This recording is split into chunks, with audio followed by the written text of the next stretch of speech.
Ngayong araw mga kuis, magluluto naman tayo ngayon ng sobrang basic at sobrang dali na ginataan tuna na lalagyan natin ng konting twist. Bali, inihaw na talong inilagay natin dyan, tas inihaw din natin ng konti yung siling panigang para naman may char mark. And makusin nyo naman, no? Diba usually pag tayo nagagata, na diretsong hiwa ng talong tapos sama na doon. O kung unahin nyo papaksiwin nyo muna yung gagataan nyo or diretsong gata na. Pero to para medyo kakaiba naman magkaroon ng smoky flavor yung ating ginataang tuna. Ito yung naisip ko. Bali, lagay natin ng inihaw na talong yan, tsaka inihaw na siling panigang yan, mga kuis, para solid. Tingnan nyo naman, no? Ang bango niyan, mga kuis. Parang lagyan na lang natin ng sibuyas tsaka kamatis to. Pwede na to. Ensiladang talong ng labasan na ito, eh. Pero, syempre ngayon, gagawa tayo ng medyo konting twist naman sa ating ginataang tuna. Tapos yan, mga kuis, after na medyo naluto na siya, ahon na natin. Basta gusto natin yan magkaroon talaga ng char mark, yung mga medyo semi-sunog. Talagang yan yung magpapasarap dun sa sabaw ng ating ginataang tulingan. Ay, ginataang tuna pala, sorry. And makusasin si Latte, yun yung aso namin na talagang tine-check niya. Parang gusto niya munang tikman, yun mga kuis. Kasi ito, nakabili ako sa palengke ng medyo katamtaman laki ng yellowfin tuna. Tapos yan, lagyan na natin asin. Tapos prito na natin yung mga kuis, sobrang basic lang. Diba yung iba naman, hindi piniprito. Ako naman, ngayon ko lang din naman tinry din to. Kasi usually talaga ako, pag nagagata talaga ako, paksiw muna. Tapos pag medyo matutuyo na yung paksiw, tsaka ko siya binubusan ng gata. Ito naman, naisip ko lang, maiba lang nga naman. Gaya ng sinabi ko kanina. Tapos syempre, pagka itong prito, hindi siya agad madudurog mga kuis. Yun yung medyo kagandaan pagka piniprito mo muna yung isda bago mo gataan. Saglitan lang naman natin piprito to. Ang gusto lang natin dito yung talagang medyo mag-brown lang siya. Kasi lulutuin pa naman mamaya natin to. Pakukuluan pa natin dun sa ating gata. Tapos pagka ganyan mga kuis, ahon na natin yan. Yan ganyan, no? Ang ganda ng kulay mga kuis. Yung quality, parang pwede na rin nga itong ulamin na lang din, no? Pero try natin ito mga kuis kasi marami akong nakita talaga nagagata. Piniprito rin muna nila. Yun nga siguro ang purpose para talagang medyo buo siya. Kasi pagka diretso talaga sa gata, parang pagkukunin mo pa lang, maghihiwalay na sila, no? Parang kayo o sila, di ba? Tapos mga kuis, masarap din maggata ng tulingan, eh. Yung medyo maliliit, yung talagang saktuan laki lang. Tapos pwede rin maggata ka ng tilapia. Sobrang good sin. Ang maganda naman sa tilapia, iniihaw naman siya mga kuis. Nalimutan ko lang yung tawag kung sinugno ba yun or nalimutan ko mga kuis. Basta iihaw mo muna yung tilapia sa may daon ng saging. Talagang medyo semi-sunog.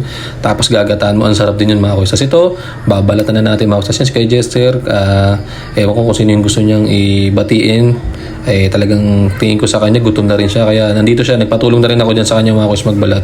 Ito lang binalatan ko lang yung una lang yan mga kuis. Ang ginagawa dito mga kuis bago ko siya balatan, pinapaano ko muna mga kuis yung pinapalamig, syempre yung init niyan mga kuis, tsaka kahit papaano mas madali na siya, pero yung kunyari kakaiyaw na babalatan mo agad, medyo hindi maganda yung mga kuis, papapasok ko na, tapos minsan sumasama pa yung pinakalaman dun sa balat. Yan, hindi ko na masyadong pininong balatan lahat. Masarap din kasi medyo may konting smoky flavor pa rin yung parang nasunog na balat ng ating talong. Tapos ito mga kuis, naglagay ako ng kakaibang twist dito. Naglagay ako ng dried na maliliit na hipon. Yan mga kuis. Yan tayo kukuha ng kakaibang panlasa dun sa ating pinakagata natin. Hindi tatapin sa atin sa ulian mga kuis. Yung iba, hindi ko na nakuha. Tapos diretso gisa na tayo mga kuis.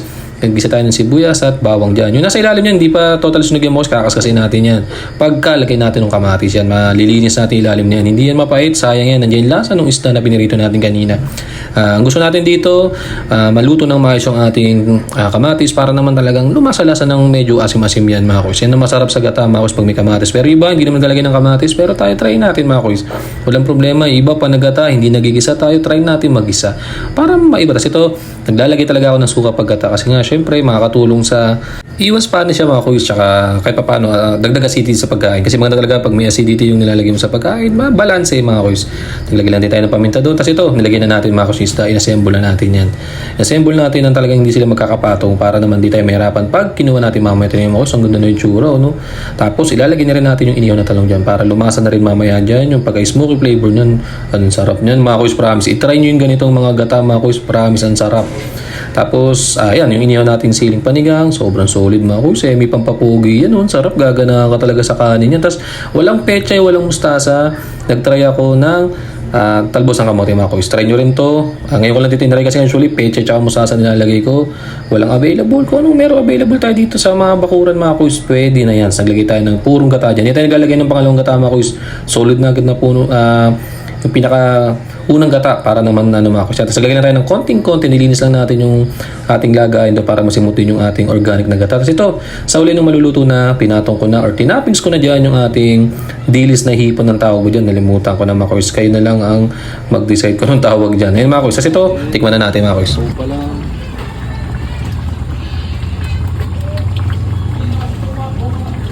Sarap.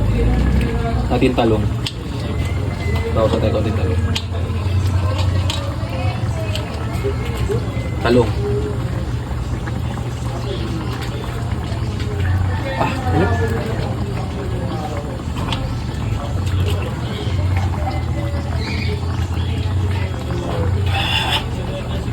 Oh.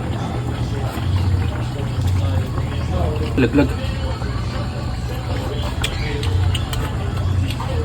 Sarap. Sobrang solid mga kuys. Kaya kung gusto nyo mga kuys, try nyo yung ganitong version. Tapos kung anong trip nyo isda ilagay nyo, gawin nyo mga kuys. Mga kuys, nakaluto tayo ng sobrang basic at sobrang dali na ginitaang tuna. Salamat mga kuys, kain.